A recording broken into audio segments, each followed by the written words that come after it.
Un excellent protagoniste fait-il nécessairement un bon manga? Et à l'inverse, un mauvais protagoniste rend-il inéluctablement un manga mauvais? Dans quelle mesure est-il possible de quantifier l'influence de la fonction de protagoniste sur la globalité d'une œuvre? Voici certaines des interrogations qui m'ont traversé l'esprit en écrivant cette vidéo, alors que je réfléchissais aux qualités quintessentielles qui, à mon sens, rendent un protagoniste vraiment mémorable. Durant le processus d'écriture, j'ai vraiment dû réfléchir par introspection à ce qui me liait à chaque personnage de cette liste, à ce qui me faisait potentiellement vibrer plus chez les uns que chez les autres, à ce que ces derniers me transmettaient comme sentiment, comme impression. Difficile en effet de me dire que j'aime tel personnage plus qu'un autre et de les réduire tous deux à un simple nombre, une simple place, quand pourtant je les adore énormément de manière isolée, chacun à leur façon. Qui sont mes JoJo préférés?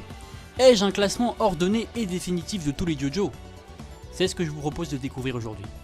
Une caractéristique formidable des JoJo tient à la spécificité qu'ils possèdent tous le même sang, le sang des Joestar. Je trouve qu'il y a quelque chose de véritablement incroyable dans l'idée qu'Araki a placé au centre de son récit une seule et même lignée pendant près de 35 ans. À travers toutes ces années et ces parties, on a pu constater le développement, l'avènement de la famille Joestar, une évolution parallèlement analogue à celle de l'auteur de JoJo's Bizarre Adventure, ce qui est symboliquement très fort. Jonathan Joestar représentait les conceptions du jeune mangaka naissant qu'était Hirohiko Araki en 1986.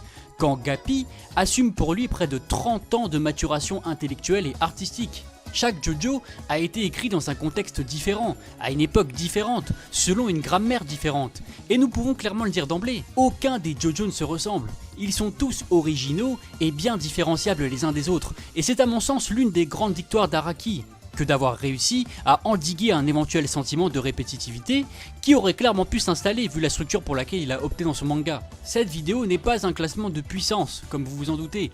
Je trouve en effet que ce type de classification a un intérêt assez réduit en ce qui concerne nos 8 personnages en question, puisqu'ils ont tous été traités scénaristiquement de manière bien différente dans leurs parties respectives. Quel intérêt y a-t-il par exemple à comparer les ombres de Joseph à Gold Experience Requiem? Cette vidéo est une sorte de classement appréciatif des JoJo, une succession de commentaires ponctués de petites analyses où je vous dévoile mon affection, mes ressentis, mon admiration parfois, pour tous ces personnages que j'aime énormément. Vous avez évidemment parfaitement le droit d'avoir un niveau d'appréciation qui diffère du mien pour chacun d'entre eux.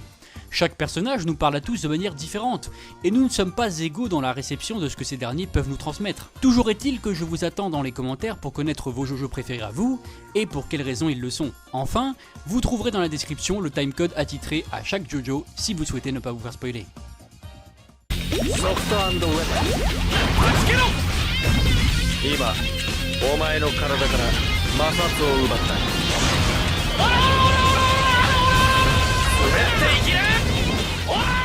Si vous avez vu l'une de mes premières vidéos sur la partie 9 de JoJo, ce n'est pas réellement une surprise pour vous. Josuke Higashikata, dit Jojo Lion ou encore Gappy en raison de ses temps du bonheur, est le JoJo que j'aime le moins des 8. Alors il y a une relative forme d'injustice dans la place que je lui attribue, dans le sens où l'intrigue de Jojo Lion n'est pas conclue, et que donc le développement psychologique du personnage, ainsi que son importance narrative, n'ont pas atteint leur stade final. Il est donc presque logique que je le place en dessous des autres JoJo, dont les parties respectives se sont toutes achevées. Gappy est un protagoniste extrêmement original, peut-être le plus original de tous les JoJo.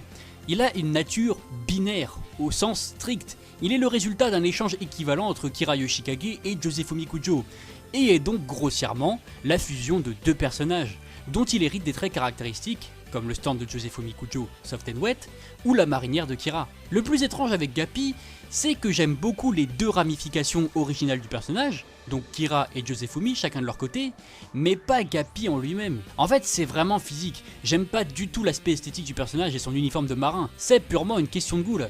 En revanche, j'adore sa place dans le système narratif de Jojo Lion. Sa quête identitaire était particulièrement passionnante, et son cheminement graduel, sa progression dans la découverte des énigmes de Morio, ont résolument contribué à susciter mon engouement pour Jojo Lion, qui est au demeurant une partie de JoJo que j'adore particulièrement. Le personnage en lui-même a un peu ce sentiment de vide, de platitude presque robotique, mais son manque de charisme s'explique très précisément par l'amnésie dont il est victime, donc on ne peut pas vraiment lui en tenir rigueur, d'autant plus qu'il commence à devenir bien plus proactif et déterminé dans les derniers chapitres, où il a clairement reçu un regain de motivation plus que bienvenu. A noter que j'aime particulièrement Soft and Wet, qu'il s'agisse de ses capacités pour le moins énigmatiques, mais surtout pour son design absolument insane. Un design qui rappelle une encre de bateau, ce qui colle thématiquement à Josuke. Malheureusement pour Josuke, j'attends de voir la fin de Jojo Lion et son futur impact dans la narration pour lui donner plus de crédit. Je déplore d'ailleurs le fait qu'en tant que protagoniste majeur de cette 8ème partie, je lui préfère largement Yasuo Hirose, censé être une deutéragoniste, mais qui est pourtant un véritable rafraîchissement pour la structure traditionnelle de JoJo's Bizarre Adventure, qui est plutôt axée sur une action masculine, si on accepte Stone Ocean, cela va de soi. Josuke, c'est donc un bon exemple de ce que je disais en introduction, un protagoniste que je ne considère pas comme excellent, mais qui n'entache pas à un seul moment mon attrait pour la partie 8.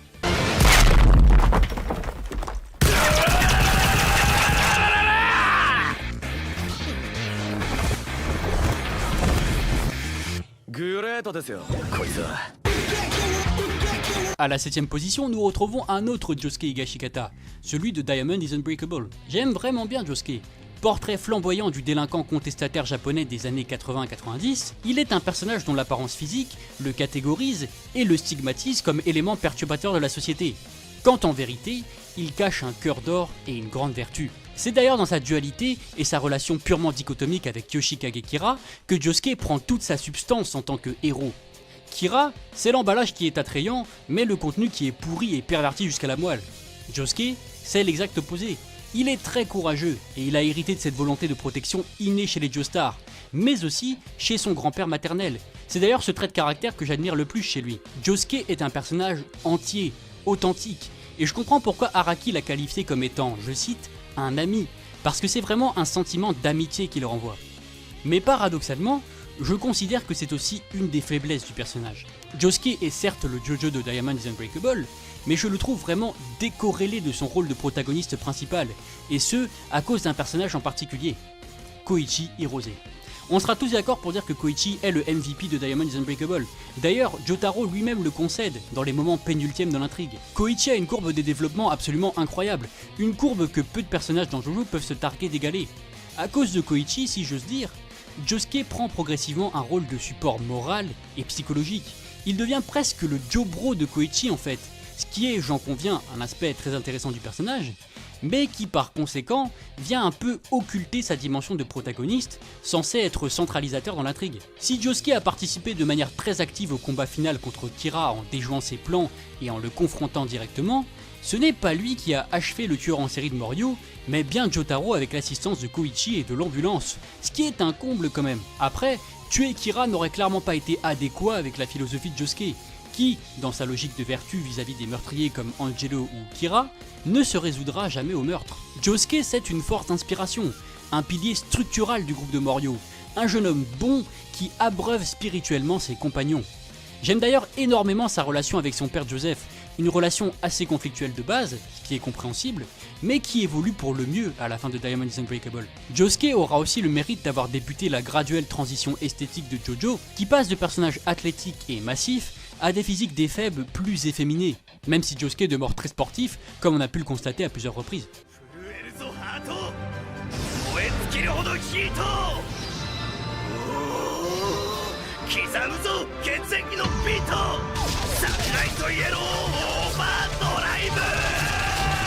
Le prochain JoJo sur notre liste n'est nul autre que le JoJo originel, celui par qui tout a débuté, le fantastique protagoniste de la jeunesse de JoJo, Jonathan Joestar.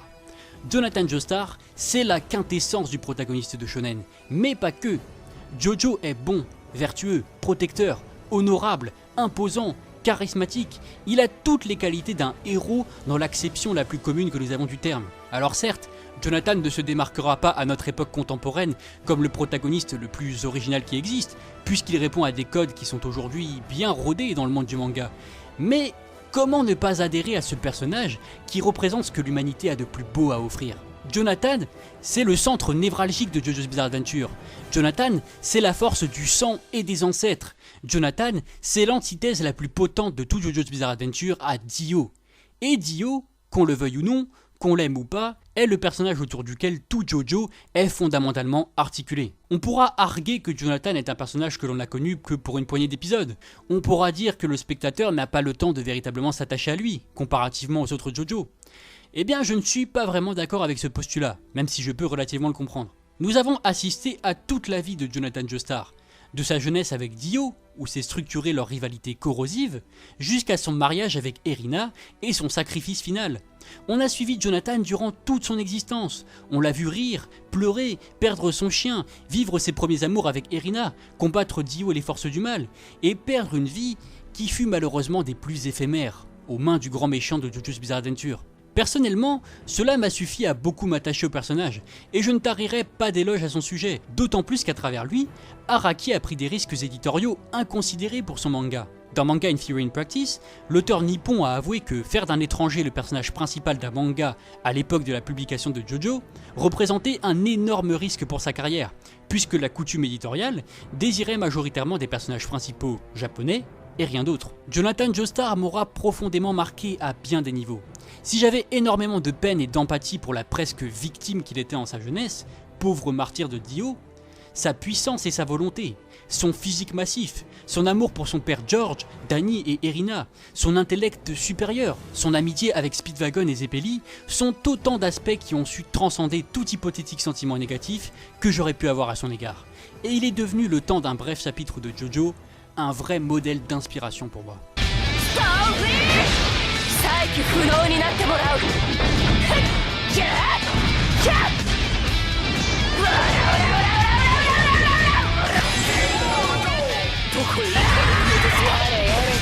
À la 5e place se trouve la première et jusqu'à maintenant unique JoJo féminine, la guerrière Jolene Kujo.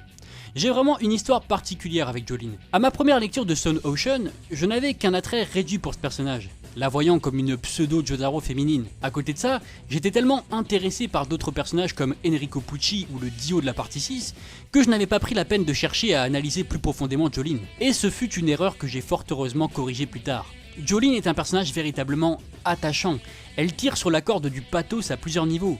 Symbole d'une jeunesse désabusée et tourmentée, elle est tombée, presque malgré elle, dans le monde de la délinquance juvénile, et elle a subi plusieurs injustices qui ont fait d'elle la femme qu'elle est devenue. Du quiproquo du portefeuille, en passant par la trahison de Roméo, pour aboutir à la triste culmination qu'a représenté son incarcération, orchestrée par le père Pucci. L'élément déterminatif du personnage de Jolene, c'est sans aucun doute sa relation avec son père, le célèbre Jotaro Kujo.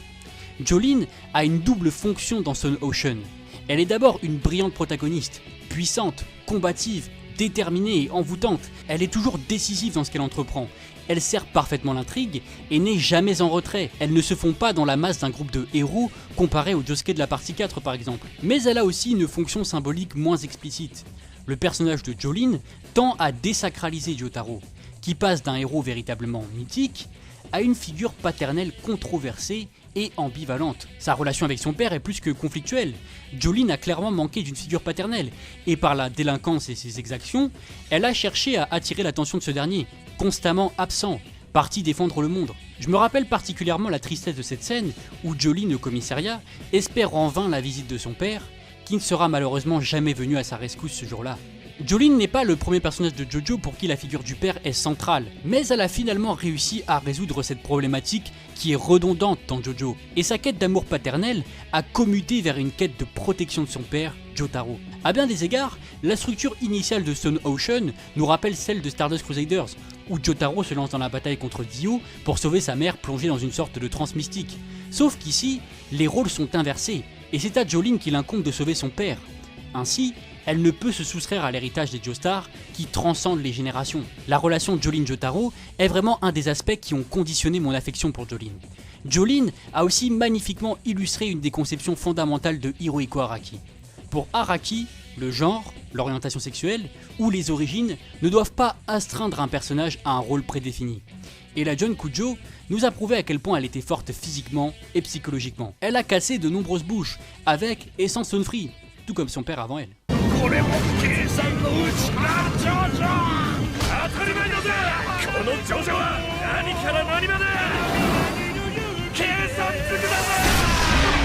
Au pied du podium, Joseph Joestar, le filou, le sacripant, le mandrin. Je suis sûr qu'on a tous eu un choc quand on est passé du Jonathan Joestar chevaleresque de Phantom Blood à cet arnaqueur de première que constitue le Joseph de Battle Tendency. Le contraste est pour ainsi dire violent, et c'est ce qui est fantastique. Joseph Joestar subvertit tellement l'image du héros archétypal qu'était Jonathan. Il n'est fait que de fourberie, de ruse, de malice, mais aussi d'une extrême intelligence. Joseph Joestar est un véritable génie tactique, capable d'élaborer les stratégies les plus circonvenues, les plus fantasques et les plus extravagantes. Le jeune britannique-américain est totalement imprédictible, ce qui le rend hautement dangereux, et il aura beau feindre d'être un ignorant et un hurluberlu, c'est un putain de génie. J'adore Joseph, c'est un personnage tellement original, tellement attachant. C'est une parodie ambulante à lui tout seul. Et malgré tout, il reste un Joestar pur jus, mu par son désir de justice. Le mec a réussi à vaincre 3 demi-dieux surpuissants et quasiment immortels, sans stand et avec une maîtrise toute relative des ondes. Ça en dit long. Je pense que Joseph a vraiment contribué à l'essor de la figure du stratège dans le système du shonen. Vous savez, ce perso qui paye pas de mine, mais qui termine tout le monde grâce à ses tactiques prodigieuses. Joseph, c'est un florilège de scènes cultes, de moments marrants, de scènes dramatiques, de répliques mythiques. C'est impossible de rester insensible au charme de Joseph, là où des personnages comme Jonathan ou Jotaro transmettent un sentiment d'omnipotence par leur esthétique imposante ou leur caractère héroïque. Joseph se démarque par sa rhétorique travaillée et par une inventivité à toute épreuve.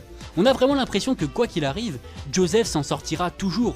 On a presque l'impression qu'il en devient immortel. D'ailleurs, il est tellement tenace qu'il revient en tant qu'adjuvant dans Stardust Crusaders et Diamond is Unbreakable. Déjà qu'il brillait dans Battle Tendency, il devient tout simplement légendaire dans Stardust Crusaders, où, bien qu'il possède un stand plutôt faible comparativement aux antagonistes qu'il affronte, il demeure toujours aussi cérébral et tricheur.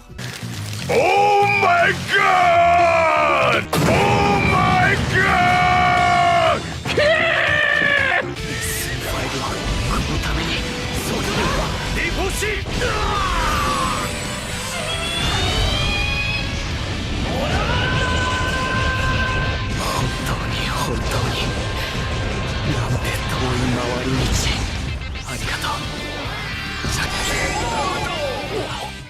À la troisième marche, nous retrouvons le jockey paraplégique que Jésus a mandé pour tuer le président des États-Unis, Johnny Joestar. Johnny est le JoJo à la psychologie la plus complexe, et il est probablement le plus riche à analyser des 8.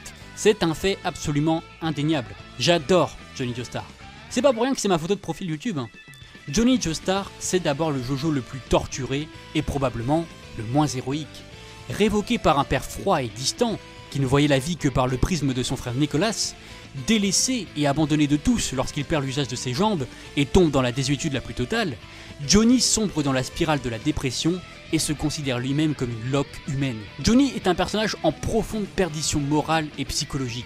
Exit les grandiloquents Jonathan, Jotaro ou encore Joseph. Johnny est un protagoniste tellement aux antipodes des JoJo précédents qu'il en passerait presque pour un personnage subsidiaire de l'intrigue jusqu'à un certain point. On pourrait même croire qu'il est limite éclipsé par Jairo Zeppeli, qui assume véritablement le rôle du héros vertueux et empli de valeurs sacrificielles. Mais ce n'est pas le cas. Johnny Joestar est égoïste, individualiste, il nourrit des désirs univoquement personnels.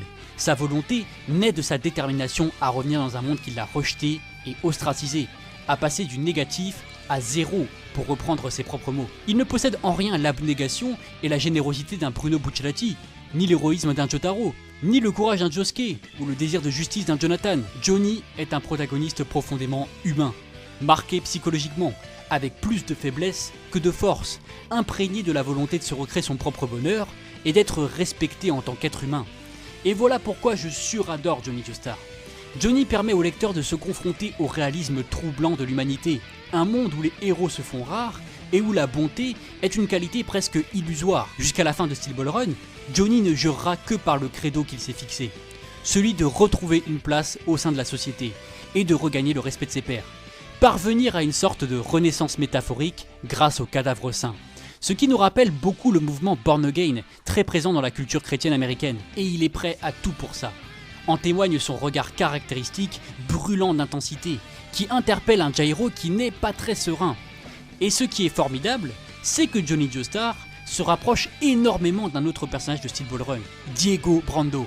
Diego Brando, l'affamé spirituel, celui qui veut tout et qui est prêt à tout pour dominer le monde. Amusant, n'est-ce pas, quand on sait que Johnny est une sorte d'équivalent au Jonathan de Phantom Blood, quand Diego est bien évidemment Dio. La dualité Dio-Jojo est si puissante qu'elle en a transcendé les univers littéraires et s'est retrouvée illustrée dans Steel Ball Run. Mais contre toute attente, Johnny et Diego ne sont pas les figures antithétiques qu'étaient naguère Jonathan et Dio. Ils se ressemblent ici sur énormément de points. La preuve, Johnny est le seul à véritablement comprendre Diego Brando et ses objectifs. Johnny est un anti-héros qui vient démanteler le prestige de la famille Joestar, instauré et développé dans la première continuité de JoJo's Bizarre Adventure. Opposé au président Funny Valentine et à son idéologie patriotique, on en vient presque à se demander qui est le véritable antagoniste de Steel Ball Run. C'est fort quand même. Prototype d'un protagoniste qui casse les codes du héros vertueux et intrinsèquement bienveillant, il n'est pas cependant un méchant ni un cas désespéré, et il parvient à croître psychologiquement grâce à son ami et mentor Jairo, qui sera sa figure de proue lors du Steel Ball Run. Un développement psychologique singularisé par son stand Tusk. Johnny est d'ailleurs le seul JoJo à posséder un stand évolutif, ce qui signifie bien que Araki a particulièrement voulu mettre l'emphase sur la progression spirituelle de son personnage, qui, au fil des épreuves qui jalonnent son parcours, assume progressivement son rôle de protagoniste majeur de Steel Ball Run. On pourra voir en la quête de Johnny, lors de cette mythique course transcontinentale, soit un voyage initiatique, soit un voyage pour la rédemption, ou encore le séjour d'une amitié des plus belles, mais aussi des plus tragiques, entre deux hommes que le destin a choisi de lier à jamais. Johnny a remercié Jairo Zeppeli. Eh bien moi je remercie Johnny pour son réalisme bouleversant dans Steel Ball Run. Arigato, Johnny.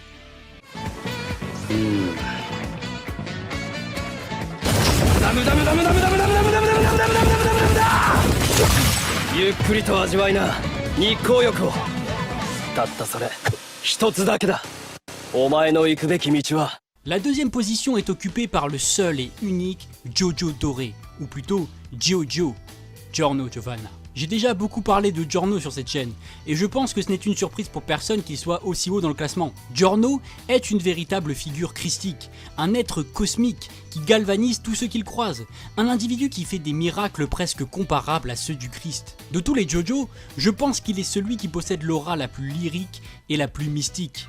Il semble toujours à part et pourtant si proche à la fois. Il est aussi rassurant qu'il a l'air introverti. Il ne parle que pour dire ce qui est nécessaire. Il brille par son énorme génie tactique. Un génie basé sur une logique si stricte, si rationnelle et si parfaitement maîtrisée qu'elle en est presque irréelle. Si on se positionne dans la perspective du gang de Buccellati, mais aussi de Diavolo, Giorno est un gosse de 15 ans, sorti de nulle part, qui grâce à son influence, fédère un groupe de quelques hommes et parvient à mettre fin au règne de celui qui est probablement le plus grand parrain et mafieux de l'histoire de l'Italie. Et ce, en l'espace de littéralement une semaine. Impressionnant en effet. Avant l'adaptation animée de Vento Oreo, et même aujourd'hui dans une certaine mesure, beaucoup reprochaient à Giorno d'être presque trop effacé dans la narration, face à des personnages comme Buccellati ou Mista, qui ont énormément retenu l'attention des fans. L'apparente perfection de Giorno y est peut-être pour quelque chose, mais je pense que c'est une erreur de lecture que de le voir comme un protagoniste ennuyeux. Quand on lit ou qu'on regarde Vento Oreo, on ne peut pas passer outre son importante dimension iconologique et religieuse. On pourrait d'ailleurs presque penser cette partie comme une gigantesque parabole. Quand vous avez le méchant qui s'appelle Diavolo, le protagoniste qui s'appelle Giorno et qui est le fils d'un certain Dio, et des références à la Bible en veux-tu en voilà, on en vient presque à croire que Araki a fait l'apologie du dogme chrétien dans son manga en fait. C'est pour ça que je trouve que Giorno est un personnage absolument formidable dans cette optique thématique. Giorno est définitivement écrit pour rappeler le Christ, c'est une fonction voulue par Araki. Giorno a quelque chose d'envoûtant, il possède une aura dorée, un charisme qui, à défaut d'être expressif, n'en demeure pas moins extrêmement fort. Il n'a même pas besoin de parler pour attirer les gens. Il a gagné la confiance de Buccellati, Mista, Narancia et Fugo en un temps absolument record. Il a été prépondérant dans la construction psychologique de Trish qui a révélé son stand en partie grâce à lui. Il est devenu si dangereux pour le boss que ce dernier a fait de Giorno sa priorité absolue dans le combat final. On retrouve dans Giorno des traits de son père Dio, une parenté qui se traduit par des... ou des... ainsi qu'une détermination sans faille à accomplir un destin hors norme. このジョルノ・ジョバーナには夢がある。何言ってんだお前。 Ajoutons à cela qu'il possède un sang cheaté, sans même compter GER, bien qu'en principe il soit en quelque sorte censé s'émanciper de la tradition stand de Jojo, égale stand très puissant physiquement. Enfin ça c'était jusqu'à ce qu'il soulève une horde de voitures en un barrage de coups de poing. En vérité, Giorno me fait beaucoup penser à Griffith dans Berserk. Un personnage au charisme si étrange, si mystique, qu'on se retrouve attiré par lui sans vraiment savoir pourquoi. Une attirance presque irrésistible. Toujours est-il que tel un vent doré, Giorno m'a ébouriffé le visage et je ne peux exprimer à quel point j'aime ce personnage, aussi classe qu'il est brillant.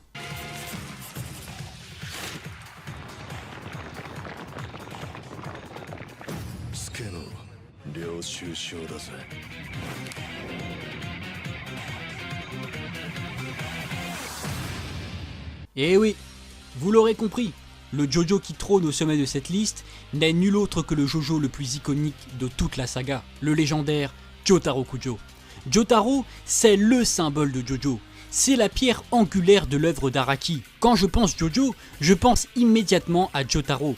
La première fois que j'ai vu ce personnage, j'ai instantanément accroché, qu'il s'agisse de son esthétique lugubre dans Stardust Crusaders, sa mine renfrognée et taciturne, sa carrure physique, son tempérament qui n'est pas très loquace, j'aime tout chez Jotaro. Je me retrouve en ce personnage, il est à la fois pour moi source d'identification et d'inspiration. Jotaro exude une aura de puissance contenue, mais prête à violemment éclater à tout instant.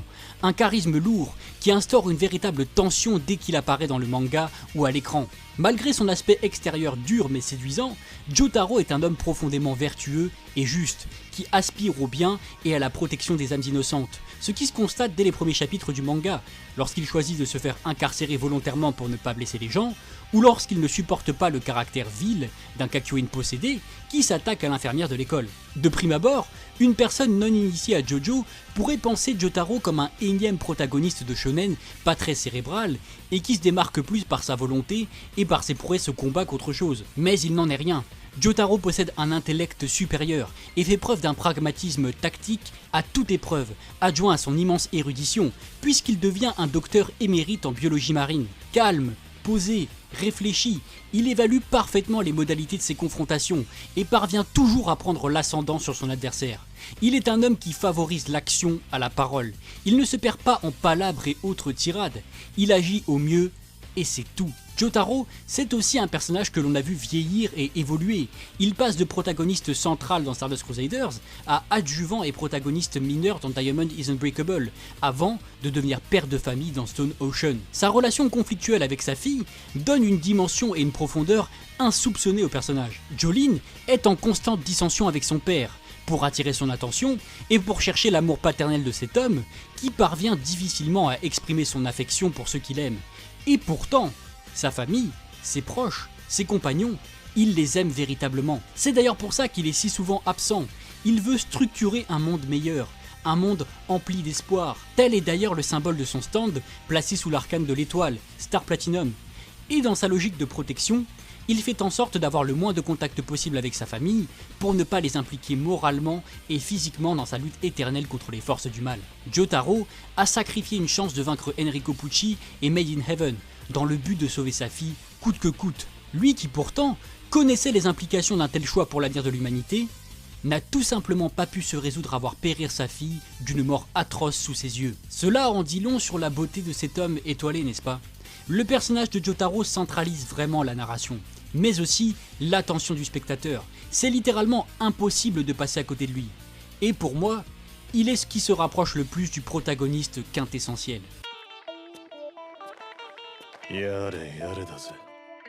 En ce qui concerne les mangas, je ne vois pour ainsi dire qu'un seul personnage que je lui préférerais. Mais ça, c'est une autre histoire. Voilà qui conclut cette vidéo sur mes JoJo préférés.